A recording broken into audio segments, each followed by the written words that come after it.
politics, long-haired weirdos, short-haired weirdos, vandals, hooligans. The government, hug the government, love the government, hug the government, love the government. Welcome to The Politics Guys, a place for bipartisan, rational, and civil debate on American politics and policy.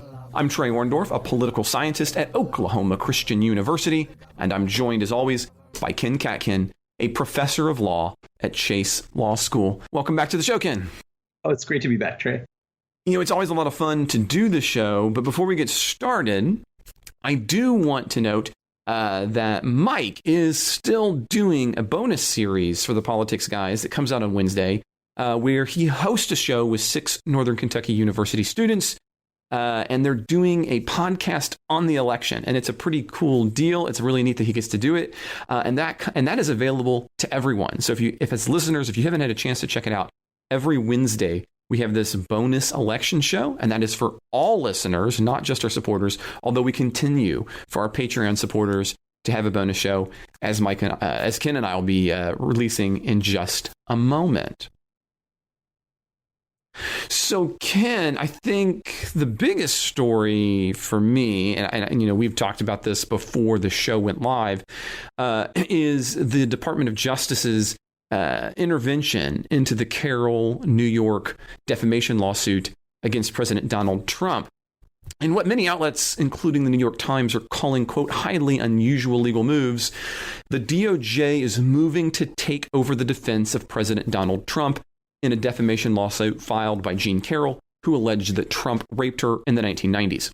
Trump failed earlier in the year to have the lawsuit stopped on the grounds that he was immune from civil lawsuits in state court. As a matter of fact, Ken and I, we took that particular issue up a few weeks ago. Then this week, the DOJ moved to get involved, arguing that Trump's denials are in fact a part of his official duties as president, and therefore he was acting as a government employee. Now, there are 3 statements in question here. 2 President Trump made in response to press queries, and 1 is actually a press statement that he releases from the White House. And so what's unique about this is the question at the moment isn't being litigated about the content of the statements. In other words, is this not defamation? This is kind of a way to put it off. But rather, 1, should the DOJ take it up? And 2, if they did, then are these in fact Trump acting within his capacity as president? Now, why does all that matter? Well, because besides the point that it costs the American public money and time for a private lawsuit, it also brings to bear the issue of the concept of sovereign immunity. The short version of sovereign immunity is this. The state is immune from civil suit unless it allows itself to be sued. So since this would move the case from state court to federal court, it means that Congress would have to have passed a law that says it can be sued. And right now, there is no permission for private individuals to sue the United States for defamation, and therefore the case would probably end. Now, I want to mention that online, Jay has argued that we need to take a look at a case called Barr v. Mato, which comes in 1959. And he argues that this means that this isn't just something that Trump made up. In other words, that the DOJ should be taking this case up, or at least litigating it. Now, you can correct me on this. I'm just a political science Ken. But what's your take on the case? Well, let me start with just, since you said I can correct you, one terminological correction. I think please. The substance, you had everything right. But terminologically, there would be sovereign immunity wouldn't be the correct term here. Sovereign immunity is the term when the government is sued. The government wasn't sued. The president was sued.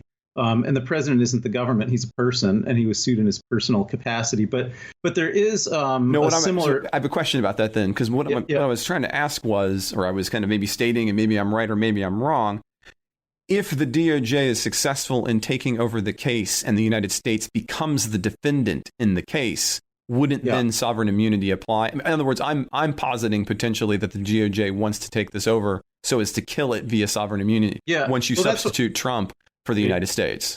Well, that's where I was about to say you were right on the substance on that, but wrong on the terminology. So, that is the effect of what would happen, but the terminology is a little bit different. The United States would never be substituted as the defendant. So sovereign immunity would never apply as a terminological matter. But what would happen is the United States, under a statute called the Westfall Act, the Justice Department can defend individual employees of the United States government if they're individually sued in their individual capacity for committing torts while they're acting within the scope of their employment. Now, that doesn't substitute the United States as a defendant. It just allows the United States to provide the resources for the legal defense. But in the case of the president, there is a separate doctrine. It's not called sovereign immunity. It's called presidential absolute immunity. And presidents are absolutely immune from all civil liability, including against state law tort claims, for actions that they take within the scope of their employment. So the test would be the same. If this was an action within the scope of President Trump's employment, then under the Westfall Act, that would mean that the Justice Department could defend him. And under the separate doctrine of presidential absolute immunity, that would also mean that he would have an absolute immunity. That would be his defense. So I think the functionally it comes back around to the way you described it is the bottom line is right, but the terminology is just a little bit different there. Now, I'd like to I know that's a kind of a wonky point, but I'd like to explore that for just a second because, where I had been doing that, Barbara McQuaid is a law professor at the University of Michigan, and she's a former U.S. attorney for the Eastern District of Michigan. And she is actually the one who put me on to thinking about the fact that what the DOJ is attempting to do, as a matter of fact, in her words, quote, substitute the United States for Donald Trump. And as a result, go to the concept of sovereign immunity as opposed to what you were calling as presidential immunity. So it sounds like that you disagree with that. So I'd like to hear a little bit about that because that is, I think, in and of itself interesting. So could you talk about that a little bit? Yeah, well, I guess I haven't seen Barr's motion yet, so maybe he did ask for that. But that would be going beyond. That would be yet another way he'd be going beyond what the settled precedents are. So the main case on absolute presidential immunity, which is what I was talking about, is a case called Nixon versus Fitzgerald, and it's from the early 70s when President Nixon was president. And what happened was Fitzgerald was a guy who was in the Navy, and he was a Navy whistleblower, and he liked to go to Congress and testify about all the fraud, waste, and abuse in the military, and testify at congressional hearings about this. And this was embarrassing President Nixon. And so President Nixon, seemingly to retaliate against Fitzgerald, he started, or at least allegedly started, this practice where whenever there was going to be a base closing or something like that, he would first transfer Fitzgerald there, and then he would close the place down. And he sort of turned Fitzgerald into the Typhoid Mary of the Navy. And Fitzgerald sued him personally for that. Now, in that case, the Justice Department did defend President Nixon because ordering military transfers and ordering base closings are acts within the scope of a president's employment. They're not just personal acts, they're official acts. So the Justice Department did defend President Nixon. And they did successfully argue that presidents should get an absolute presidential immunity. So that doctrine comes from this case of Nixon versus Fitzgerald. It wasn't really clear before that. And yet it applies only in tort suits that deal with official acts. And the theory of the Fitzgerald court was that the president, when he's trying to make decisions on behalf of the American people, his decision making shouldn't be influenced by the question of can he be sued? I can do one thing. Am I going to be sued? Right. I can do one thing that's right for the people, but I'm going to get sued. Or I could do the other thing that's wrong for the people, but at least nobody will sue me. That kind of thing shouldn't influence his decision making. So for that reason, the Fitzgerald court said that as long as the president is engaged in an official act, the president gets this absolute presidential immunity. Now, later in the Paula Jones case with President Clinton, the Supreme Court cut back on that a little bit. And they said they still stood by the Nixon v. Fitzgerald rule, but they said that clearly does only apply to official acts conducted within the scope of presidential employment and not to unofficial personal acts committed by the president, but not related to his employment. And so President Clinton failed to get that immunity from the Paula Jones lawsuit because he was acting in a private citizen. in a private capacity. It wasn't part of his job to sexually harass Paula Jones, and that wasn't an exercise of any of his official powers. That was just a personal act. So it differed that way from what Nixon did, where what Nixon did may have been tortious and abusive and wrongful, but it was all involving exercises of his official powers within the scope of his official employment. So that's the line that was drawn between those cases. Now, really, in both cases, nobody substituted the United States as a defendant. And right. So that I was going to ask you about that. Continue. Yeah. Yeah, did not happen. I mean, both Nixon versus Fitzgerald and Clinton versus Jones. Well, we call them Nixon versus Fitzgerald and Clinton versus Jones. We don't call them Fitzgerald versus the United States or Clinton versus or Jones versus the United States, right? So that never happened, and I'm really unaware of any case where that ever happened. That could happen in theory in Westfall Act cases. I guess if the United States was acknowledging that if some harm was committed by an employee within the scope of their employment, the United States would pay the bill. I think that comes up more often when there's another statute brought to bear called the Federal Tort Claims Act, and that applies only to negligent torts, not to intentional torts like defamation or sexual harassment. But say a postal worker out on his postal rounds gets into a fender bender and hits somebody else's car, right, and gets sued. Since that would be a negligent tort, then under the Federal Tort Claims Act, the United States could agree that if there is tort liability, then the United States will accept that liability, right? So that the postal worker themselves won't have to pay that liability. But the Federal Tort Claims Act doesn't apply to intentional torts, so I actually don't see what the basis would be for substitution here, because the allegation here is only an intentional tort, which doesn't fall within the Federal Tort Claims Act, and not a negligent tort, which could. Well, in that case, though, if you were substituting the United States and it does not apply, I guess that's what I was kind of getting at. Wouldn't that be a way of attempting to once again simply kill the suit because there isn't an act of Congress that allows for that kind of suit? Well, there wouldn't have to be an act of Congress because it's a state law suit. There's an act of New York law. Now, if the DOJ takes over, wouldn't that then shift it to federal court? Because you're suing the United States. Right. It would shift it to federal court, but it wouldn't shift it to. There's no federal law that would provide any kind of immunity here, other than the constitutional doctrine I talked about earlier from Nixon versus Fitzgerald. So so it shouldn't really matter whether it's in federal court or in state court in terms of what law applies. The New York libel law applies in both federal court and state court. And also the doctrine of absolute presidential immunity from Nixon versus Fitzgerald as also modified Clinton v. Jones, that applies in both also. So the venue really shouldn't make that much of a difference in terms of what substantive law applies. The plaintiff can bring this case under New York libel law in either court, and it should move forward unless it falls within the president's absolute immunity. Which again should apply in either court, but I believe that would depend on whether the president's actions at issue were within the scope of his employment, and I don't see how you make the argument that they were. So, well, now that's the next big question in the story, and obviously in the case, which is whichever of the two legal doctrines is being done here, and that to me, I find that interesting all by itself, but. The question becomes, is President Trump acting in his capacity as president? So let me kind of you've already kind of stated your position there, Ken. You're saying, look, I don't see how this could be. So let me take the devil's advocate position and say, well, but look, Ken, for at least two of these statements, he's in the series, he's at a press conference. He's responding to questions about the coronavirus. He's responding to other kinds of questions. And then peppered throughout these questions are a couple of questions about this defamation case and about Carol herself.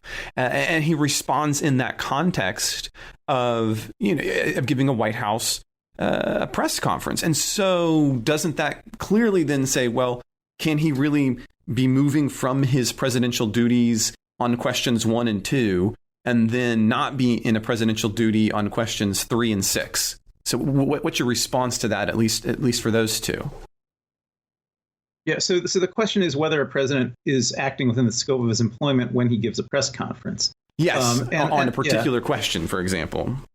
Yeah, I mean, I don't know that there's any precedent on that, but with presidents, but there certainly is with Congress, right? So Congress has a different kind of immunity. It comes from different sources, but the Constitution has a clause called the speech or debate clause, and it says that members of Congress, I think the old language of the Constitution is members of Congress shall not be questioned in any other place about anything they say in speech or debate in Congress. But the way that's been interpreted by all modern courts is that members of Congress have an absolute immunity for anything they say on the floor of Congress. They can't be sued for anything they say on the floor of Congress. And there's plenty of cases out there about, well, does that immunity apply when they give press conferences outside the floor of Congress or when they send out or on the steps of the Capitol or whatever? Yeah. And the answer is always no, the immunity doesn't extend to that.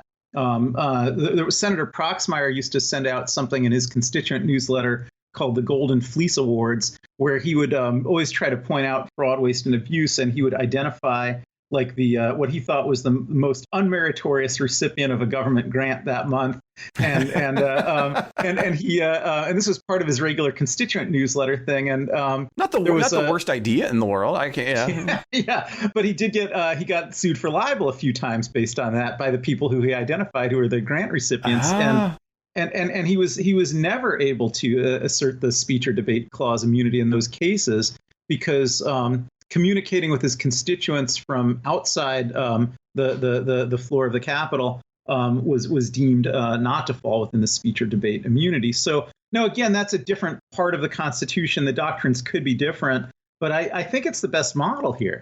So do you think then that a presidential press conference is more like a congressperson outside of Congress interacting either with the constituency or with the press than it is with a statement? Because, again, there's not quite an analogous for a president. There is no chamber floor, right? Right. So what would be the acts then? How would you define the line? So if you were going to be the Supreme Court and you were going to say, clearly it sounds like you're going to say, well, look, press conferences don't count because we're going to take a look at Congress. Would anything, or would that be more reserved to the actual official statements coming from the White House that carry some kinds of force of law, say, like, for example, an executive action or a policy declaration? Yeah, I take your point. Actually, it's a good point because you're going to make me back off slightly from something I just said. So I think that a presidential press conference might be a part of a president's official duties. I think a president does have, it's a good thing for a president to engage with the press about matters of public concern, and that should be seen as within their official duties. However, I would still draw a line based on what they're actually talking about, right? And so if the president is asked about his response to the coronavirus pandemic, or about the pending legislation in Congress, or about withdrawing troops from places in the Middle East, or about the peace deal in Israel, and he answers questions about that in a press conference about the way he is conducting his official duties as president, I think you're right that the analogy to Congress would mean that the speech or debate clause immunity should extend to that, just the same way it extends to Congress members who talk about the reasons why they're voting a certain way when they're on the floor of Congress in speech or debate.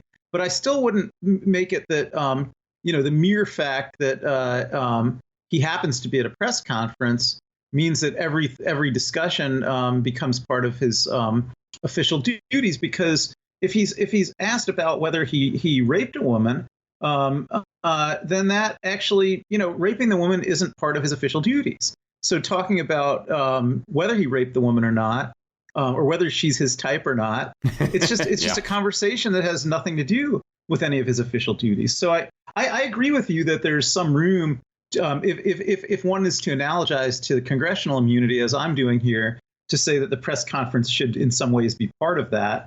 But just like the congressional immunity has lines where when you get too far away from the core lawmaking functions, then there's no more immunity. I think the same with the president. When talking to the press could be something that would bring up immunity, but I think only if he's actually talking about his job duties or things that are related to his job duties. Well, and so now I want to take it, to the next part of this, because I said there's kind of three statements that are being at question in the litigation, and the third one. So you have two occurring in the context of the press conference, and so we're kind of talking about that. But the third, and this is the one where there seems to be even more consensus that it could be falling outside the scope of the president's duty, is when he issues a written statement denying the allegations. And outlining that it was wrong. As a matter of fact, that he does that in June. And he says, quote, in the statement, quote, "I've never met this person in my life. She's trying to sell a new book. That should indicate her motivation. It should be sold in the fiction section," end quote. Now, he goes on to other things in the statement. But see, that one's not inside the context of a press conference. So how would you think about that one, Ken, that third, the statement released by Trump?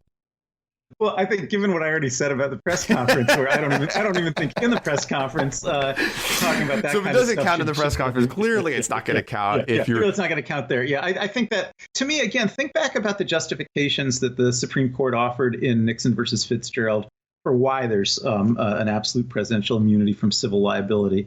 What the court says is the reason that presidents don't have to be held accountable in state tort law if they do things that are official acts of the president but are also tortious under state law is because when the president is making decisions and taking actions on behalf of the general public, we don't want them to be influenced by personal liability under state tort law.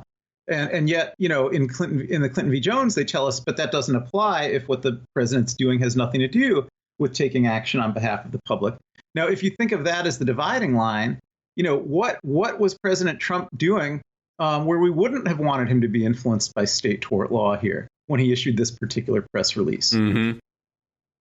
So because there is no action other than the entirety of the statement is just simply directed toward Carol. It's directed towards her, right? It's not like the kind of thing where if you think of what Nixon did in Nixon versus Fitzgerald, he transferred around a member of the Navy and he closed Navy bases. Well, a president really does have to sometimes transfer around members of the Navy, and he does really have to close naval bases. And if he could get sued every time he did it, then that would influence his ability to perform his job functions that he needs to perform, to make decisions that he needs to make. That always there's going to be someone who doesn't like the decision that he makes and might sue him. And so the court says that's the reason he needs to have that absolute immunity from liability when he does things like that. But I just can't see any way to apply that to what Trump did here, either in the press release or in the press conference. Okay, so now this is here's kind of my final take on this, and this is really what I see as being William Barr in this case. We're talking about head of the DOJ, William Barr, just simply attempting to cover Trump until we get further towards the election. I don't see there being some big meaningful grounds for the DOJ to do this. Other than that, it doesn't sound like you disagree with me on that front, though. Yeah, right. I think that I don't know if it's going to work, but I think that this is. I think Trump looks at this whole thing, and Barr looks at this whole thing as a win-win. That whether they're allowed to do this substitution or not, whether the DOJ is granted the right to defend Trump or not, just the machinations over it and the motions that are going to have to be filed in federal court about it, and that's going to take it past the election. That might be true, although I think some of the judges in some of these cases, particularly in the New York Attorney General's subpoena case for the tax records, some of the judges are getting to be impatient with those kind of delaying tactics, and they're moving faster. So we'll see what happens. Now, one last question, and then we'll need to move on to other stories because we've taken some time here. But assuming that this is in fact a delay tactic, I mean, it only delays it to the point when he is no longer president. So this would, he can still then be sued, even if, as I'm understanding it from you and the way that we've done it with Clinton v. Jones is, this could come up again. And for Trump, this is much sooner rather than later, potentially, depending on the outcome in November. So, well, if he wins big, he can't be sued again, because let's say he wins on all of his claims, then he would be claiming that not only can the DOJ defend him because he was acting within the scope of his employment, but also that because he was acting within the scope of his employment, that means that he gets the absolute presidential immunity from Nixon versus Fitzgerald. Mm-hmm. So if he wins on that, then he wins a judgment in his favor in the case. The case is done. He can't. And you can't move forward. Be sued again. Okay. Yeah. Well, we'll have to continue to watch and see what happens. And I'll be curious to see what you think when you get a chance to read the actual court filings. The other big news this week, and this is one that I think I'm always trying to pick things that listeners might have kind of flown under their particular radars.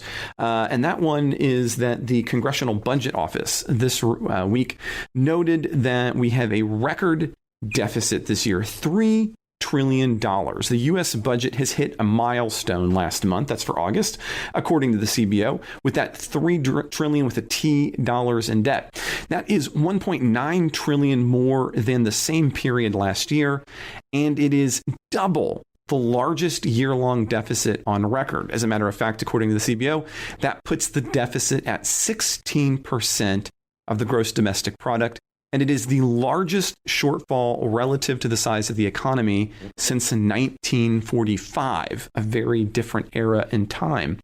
And so, one of the things that many of us who are a little bit more conservative, I know that Michael and Ken, you and myself, we did a 3-man episode way back in the spring when we were talking about COVID, and we talked about, it's a Keynesian world now. But is this an indication that perhaps maybe some of the more cautious voices, I'm looking at me, suggesting that we have to think about this both in terms of spending and in revenue might be right, and that this is maybe a benchmark for that? What do you think about that, Ken? Well, I am a Keynesian, and I will have to say, in isolation, it looks alarming that we have a $3 trillion deficit and that it's the largest since 1945. But I actually am not troubled by it because of the current circumstances of the country and the world. It seems like, as a Keynesian, I think deficit spending is appropriate in times when the economy is greatly depressed and the private sector isn't spending. And so if the government doesn't spend, then a lot of productivity will be lost. I would also add that in this particular deficit, a lot of it is really just straight up relief bills, like the $600 a week that people got who became unemployed during the pandemic, and the tax, the $1,200 advance that people got on their income taxes.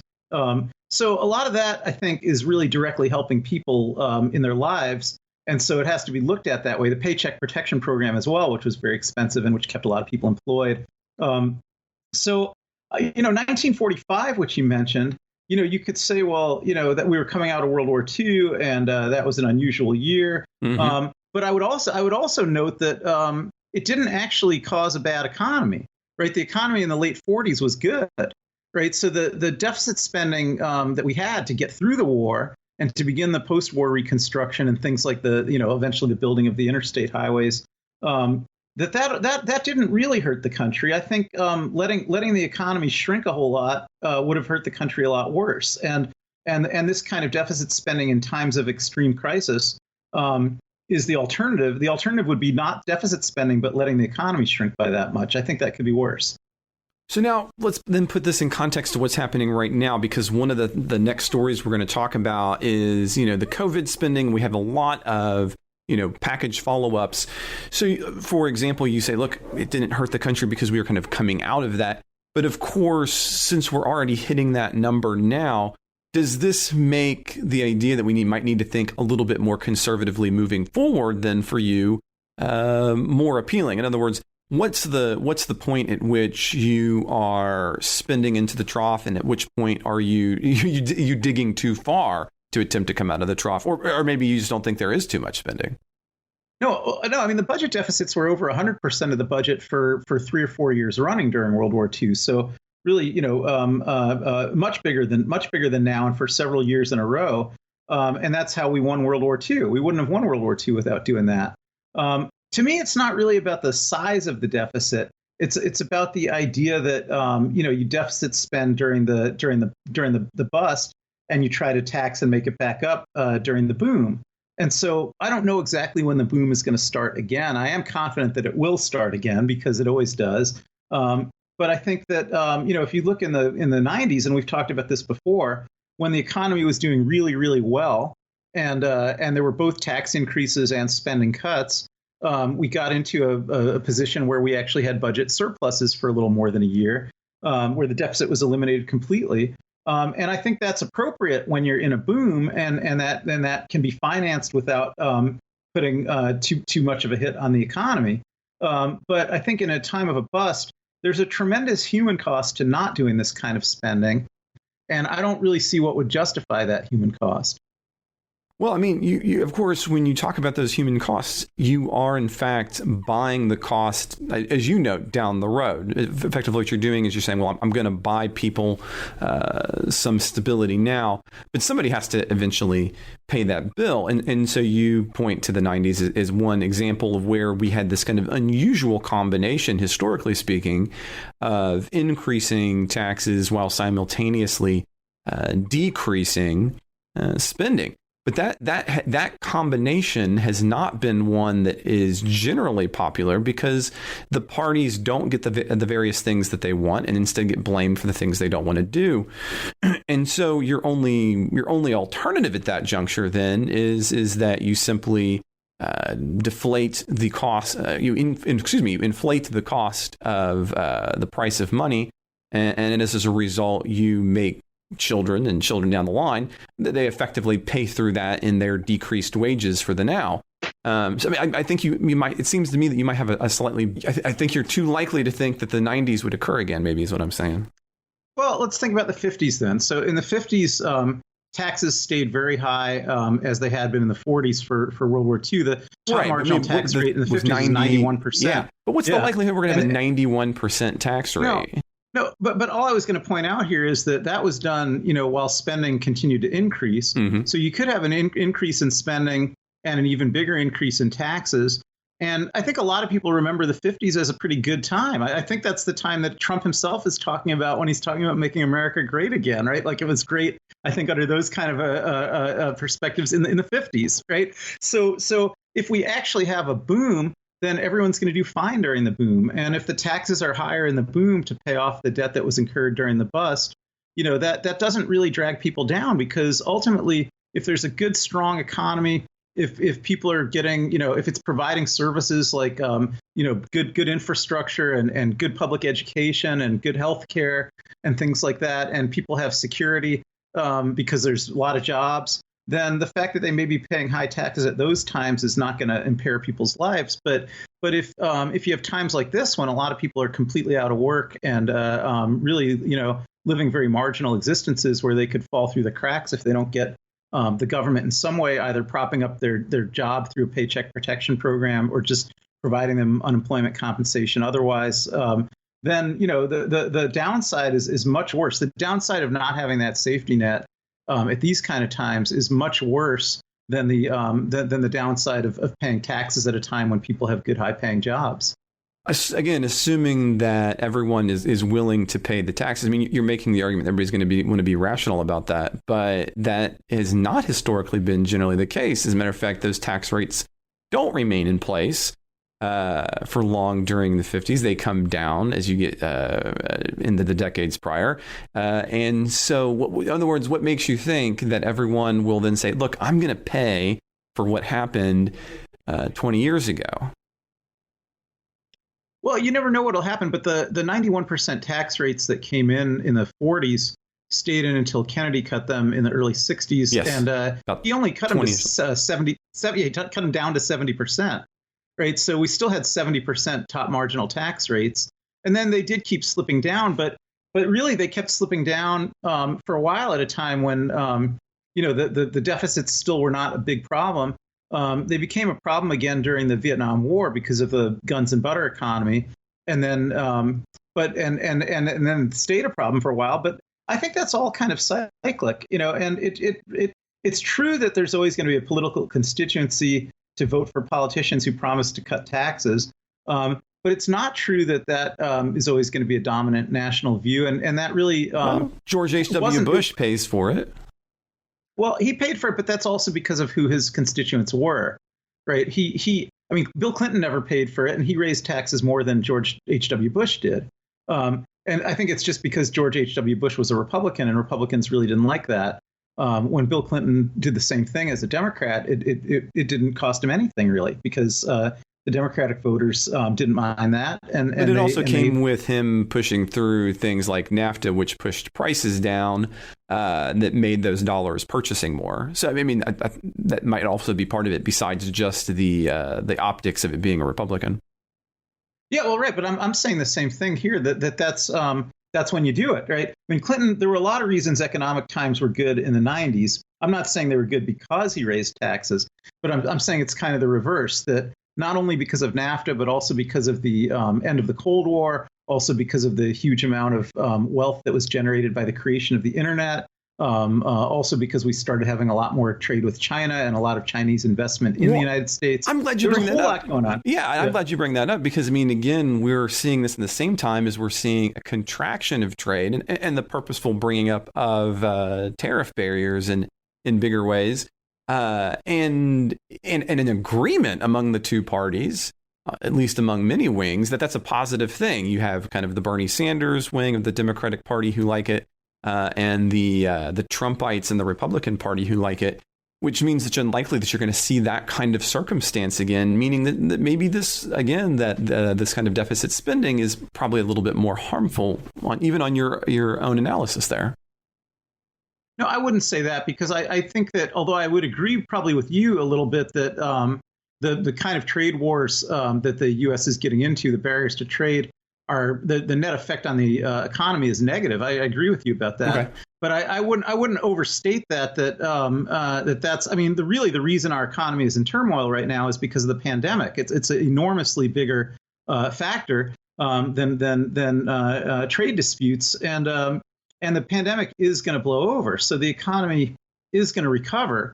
So if you have one thing that's, dragging it down slightly and another thing that's dragging it down enormously, I wouldn't worry as much about the thing that's dragging it down slightly. And I was just trying to say with Clinton, there were a lot of things that happened, but then that meant we had a boom. But that always happens. Things looked pretty terrible in America in the 30s when we had the Great Depression, in the 40s when we were spending so enormously on the war effort. But then the 50s and 60s gave us a pretty sustained boom. And I'm sure we're going to get back to another sustained boom. And so when you get to the sustained boom, that's when you worry about balancing the budgets. And when you have the times of extreme distress, and when the economy would be shrinking otherwise, that's when the government needs to step up and spend, both to help people and so that the money gets spent and prevents the economy from shrinking. I mean, I think on one level that we would disagree about, the kind of the Keynesian economics of it. But if we put that aside for a second, I don't have a deep disagreement with you on kind of what you're saying about, well, look, why you can spend here if you're going to effectively save there in the better time. I guess what my fundamental problem is that I don't think that everyone is on board with the amount of saving, i.e. taxing, that's going to be necessary for this size of deficit. And as a result, we're going to come out on the other side of a pandemic and find ourselves in a position where it is impossible to lower the deficit in a way that's meaningful, even during that boom time. Because I don't really think that people understand what that tax cost is on the other side. So I think you're being a little bit overly optimistic that the state and the voters who elect Congress is going to immediately say, well, we're going to have to proportionally do taxes in the same way that we did, post World War II. And again, that's why I'm glad that you brought up, the upper tax rate. So we don't have to argue about, whether that's a good or a bad thing, but that is what it's going to take, or something close to it, to reduce spending. And you seem to be pretty confident that's going to happen. And I don't. Well, I think you're wrong on that. Let me qualify that. Okay, so let me qualify that one way. Then you might be right about that, but the fiscal policy is not the only tool here. There's also monetary policy, and so right now. we're not really seeing inflation, right? It's kind of amazing to have a 16% budget deficit with and not have low inflation. Yes. Yep. Right. And so, I think under the type of theories that worry more about deficits, usually the evil that's being worried about is that they lead to inflation, but we're not seeing that yet. No. And I think the reason we're not seeing that yet is because there's so much unused capacity in the economy that that most of the problem now in our economy is on the demand side. It's that there's a lot of people that don't have any money and can't buy anything. But there's plenty of slack in the on the productive side of the economy. If people could buy things, the economy could still manufacture things that people would buy, goods and services. So I think that's why we're not seeing inflation, even when we dump more money into it, because it's not causing shortages that would raise shortages in supply that would raise prices. But if that does happen, and this is where you're going, that you're saying that'll happen eventually. If that does happen, then even if taxes don't go up, the Federal Reserve Bank could raise interest rates. Or could tighten the money supply. There's other kinds of things that can be done. It's kind of an invisible tax, is what it is, effectively. Yeah. But it doesn't.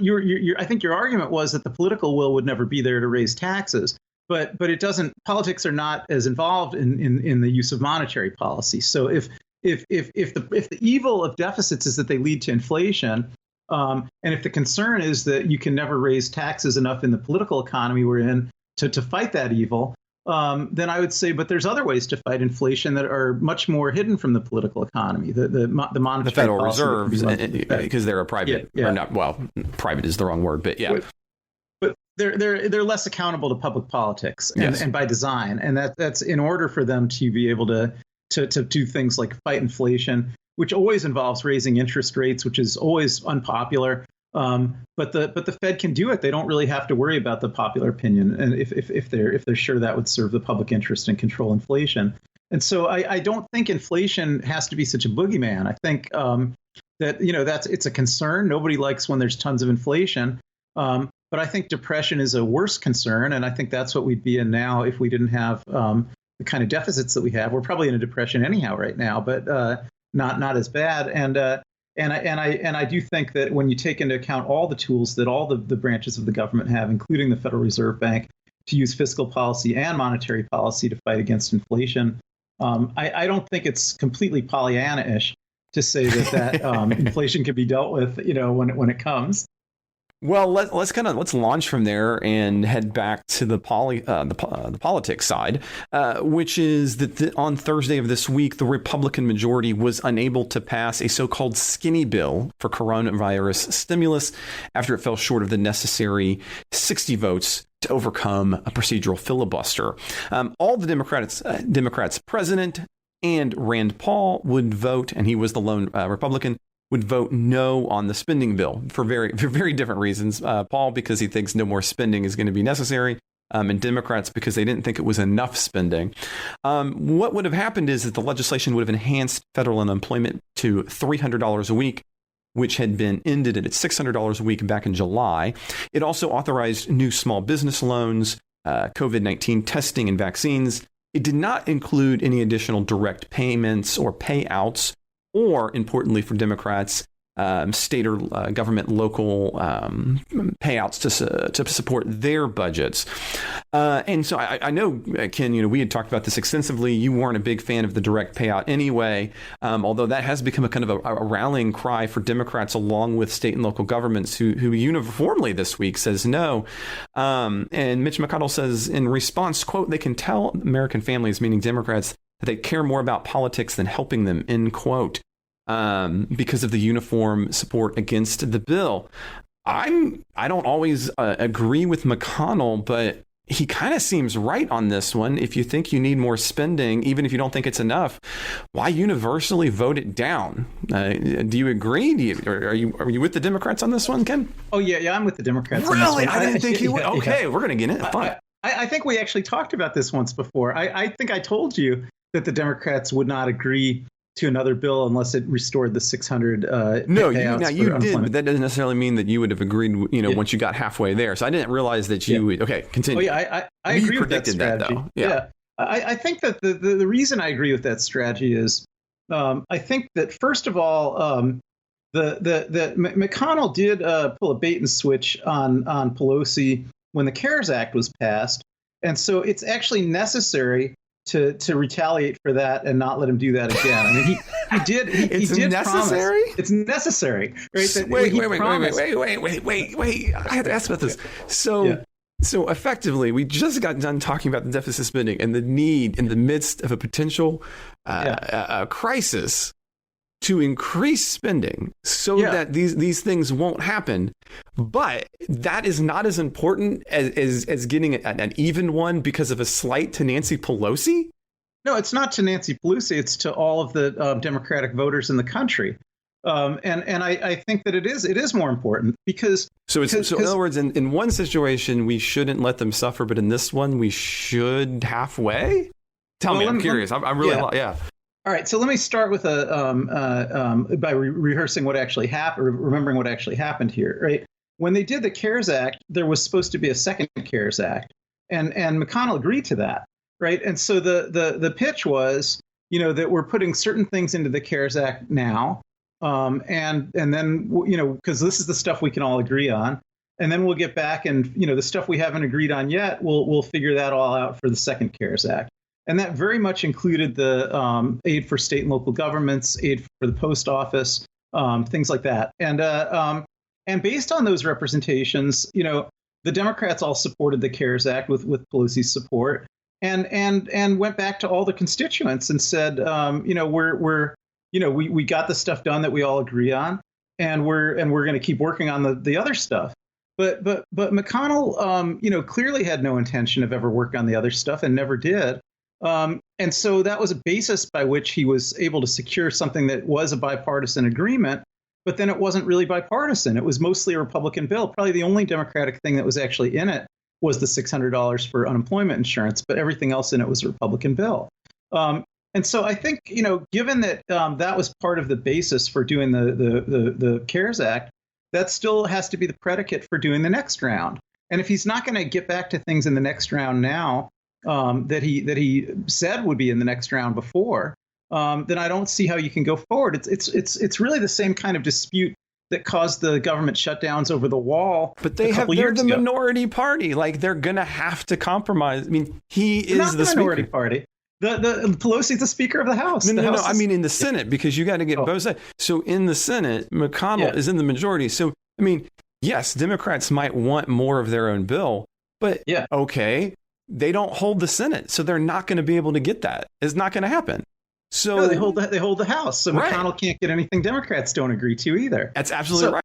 Right. So I mean, the logic of this is there's not going to be a bill, and I told you that last time we talked about that there's not going to be a bill. But I think that's the correct outcome because that was the part that surprised me, right? So not that the prediction part, but that we didn't talk about that part. So continue. Yeah. I think that's the correct. There can't be a bill. I mean, suppose there was something like fanciful. Okay, so let's say here we are, you and your wife, and you're trying to decide. Like you've bought this car, right?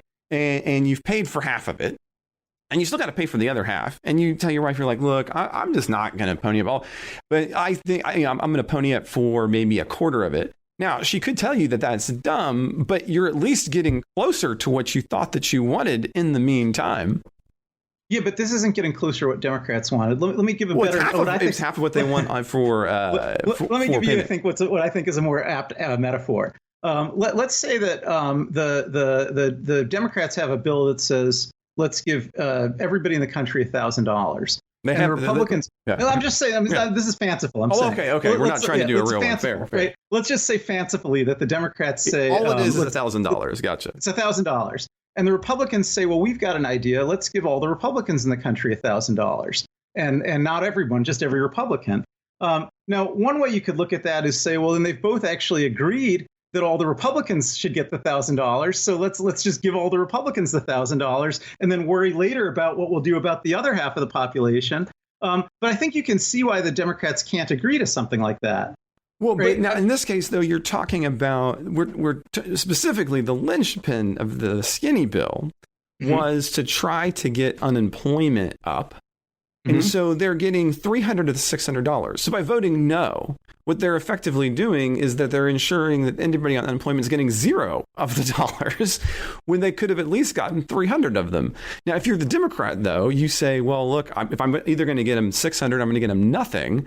Yeah. But from the Republican point of view, they'd already come up. So I don't see how Democrats either A, win politically on this, but two, I still don't understand your normative claim here that that's somehow a better outcome solution. Well, say, well, I can't get everything I want, but I'm at least getting part of the thing that I wanted in a time when I'm in the minority in the Senate. Yeah. Democrats are getting none of what they want under that Republican bill. So why should they go for it? Well, they're getting half of what they want on one of the three items. But they don't want half of what they want. That was my point of the metaphor. Well, of course they don't want it. I mean, nobody wants part of what they want. That's true. Nobody wants part of it. Right. That's why I was trying to say you could say that if the Democrats wanted to give 1,000 to everybody and the Republicans only wanted to give 1,000 to Republican voters. I think the better analogy would be they'd only give like 500 to everybody.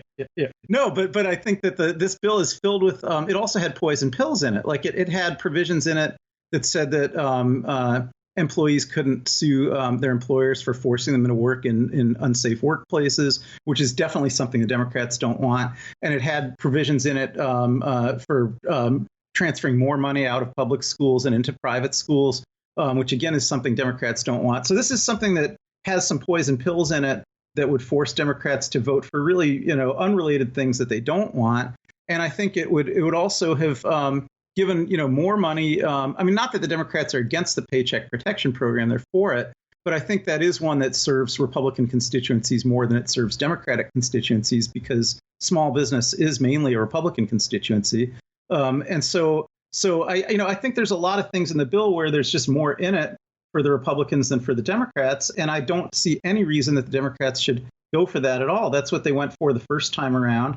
And the House of Representatives is half of the Congress here. So the Republicans are going to have to play a little fair. And I don't think it's harmful politically to Democrats to come up with nothing here because all these individual Democrats are going to be able to go back to their constituents and say, I did vote for the $600 bill and it passed. And the only reason that we don't have it is because McConnell in the Senate won't take it up. So what we really need is to get Democrats in the Senate who will pass the same bill that the Democrats in the House already passed. If there was any other Republican in the White House, Democrats would suffer in the senatorial election.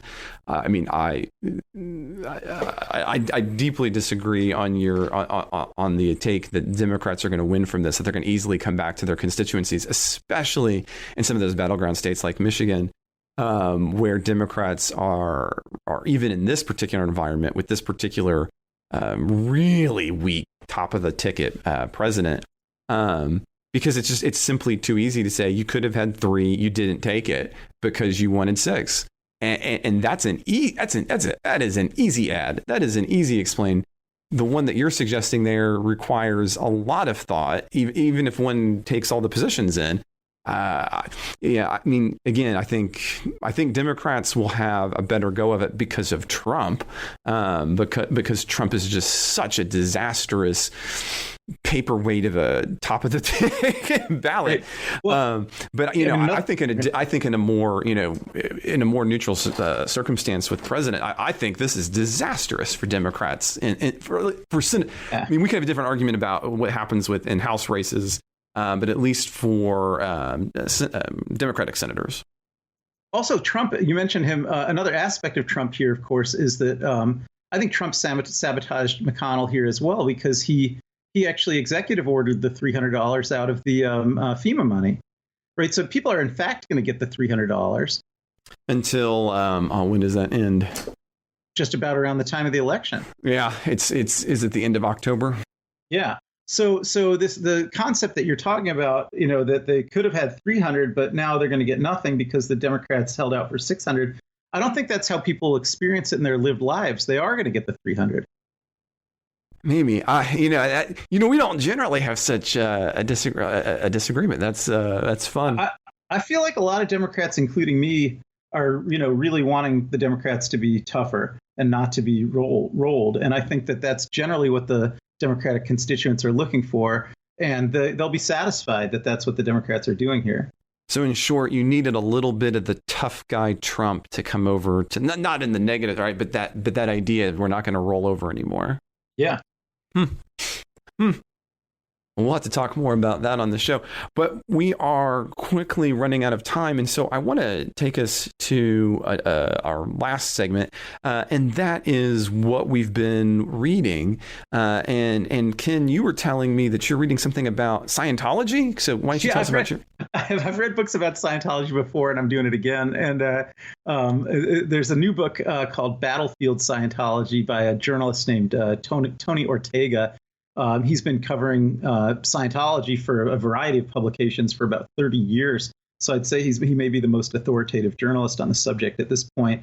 And he just put together this compilation of a lot of his different news reporting on it that's already been published. And there's some new news reporting on it that's only in the books. And I always find it interesting to read about them. I think they're a very sinister organization. And so I've been enjoying reading this book. Oh, Scientology in and of itself, the way that it has attached itself into celebritydom does that book capture any of that? Because I've always wondered about that aspect of it. More so than other new religious movements, it really seems to have gravitated toward a certain class of people. Yes, well, that was an explicit strategy of L. Ron Hubbard's when he was alive. It was part of Scientology policy to try very hard to recruit celebrities. So that's been one of their religious tenets for the whole time Scientology's been around. I didn't know that. Yeah. Hubbard's been dead since the early 80s, but they carried that on. And the book is mostly more recent news reporting. It's not historical reporting on things like that, but there is a section of it that's more recent reporting on some of the celebrity Scientologists like Tom Cruise and Kirstie Alley and people like that. So that there is up-to-date reporting on their roles in Scientology in the book that I'm reading, but you'd have to be reading other books to sort of go back further in history and find out how they got so interested in recruiting celebrities. Now, so for me, for the reading this week, it has been hard. I'm teaching one of my favorite classes here at Oklahoma Christian in the fall, and it's contemporary political ideologies. It kind of gets away from math and that kind of stuff for a while to really get to kind of dig into thinking about the way people think about politics, and specifically then want to take action items. So it's not political philosophy, but how does that kind of come into practice, which is an ideology, the action item of a political philosophy potentially. And so this class is always dangerous for me, Ken, because it's an undergrad class. And so I'm always having them read bits of the primary texts and so that just gets me to go deep into them. And so I have like 13,000 different books I've been reading too much into. Once again, I've been reading Nozick's Anarchy, Utopia, and the State, John Rawls' The Theory of Justice, and On Liberty, just to name a few. But the one that I'm going to point out, it's actually it's a kind of a sleeper hit. It's called Contemporary Theories of Liberalism. And it's a really great overview of the different variants of liberalism and between classic and modern and kind of getting deep. So this, again, for listeners, if this is something you're going to seek out and take a look at, I forewarn you, this is probably the least easily read book that I have ever recommended or article that I've ever recommended. But it's also probably one of the most rewarding if you are interested in getting deeper into how does liberalism and ideology fragment, and what different kind of variations. Now, Geis, the author, he ends up with kind of a libertarian proposal at the end, but his book is worth the price of admission just for the overview of all the different kinds of liberalism. And he just has some really succinct ways of summing them up. So it is the Contemporary Theories of Liberalism is what I've been it's not guilty because I'm doing it for class, but that's what I've been reading. Well, Ken, it's been a lot of fun, and thanks for suggesting Battlefield Scientology. And I want to thank everyone for listening to the Politics Guys, all of the hosts, myself included. We really do love working on this show. I know for me, it's something that I love. I look forward to it every few weeks. But to make that all happen, it takes support. It takes support from listeners like you guys. And one of the ways that you can support this show, the Politics Guys, is by subscribing to our podcast app, subscribing to the podcast on your app of choice. It is incredible how big of a deal that is for you to get those pushed out to you regularly. So does hitting that share button on your iPhone, shooting that out to others. If you've enjoyed the show, please take a moment and share this episode with a few of your friends and have them have a chance to find out why Ken and I finally disagree on something. Who knows? We really support that. We also just need your direct support. One of the great things about being a supporter of the show is you get access to our supporters-only content, and that includes our full-length supporters-only show, which comes out every Wednesday. As a matter of fact, for this Wednesday's show, Ken and I are going to be taking listener questions. You guys had a ton of questions, and some of them, just really thoughtful and really well researched. I kind of felt like I was reading a student paper. So we're going to try to be answering those as best we can. And so I'm really looking forward to sharing that with all of our listeners. And if you'd like to get that show too, all you have to do is to become a supporter. And you do that by checking out our Patreon page, which is patreon.com/politicsguys. Or you can go to the Politics Guys homepage, which is politicsguys.com/support. So join me and Ken again on Wednesday for that listeners' questions show by heading to patreon.com/politicsguys. If you've got your own question for us, comment, correction, or just some random thought you'd like to share, there's a lot of ways you can reach us, including at mail@politicsguys.com. We also strive for civil and rational debate on our Reddit at Bipartisan Politics. And we're also on Twitter at Politics Guys. The executive producers of the Politics Guys are Bruce Johnson, Wilma Morano, Andra Masker, Nathan Saransky, Daniel Toe, and Chris Wilkerson. Today's show was produced by myself, Trey Orndorff. We'll be back with a new show on Wednesday. I hope you'll join us then.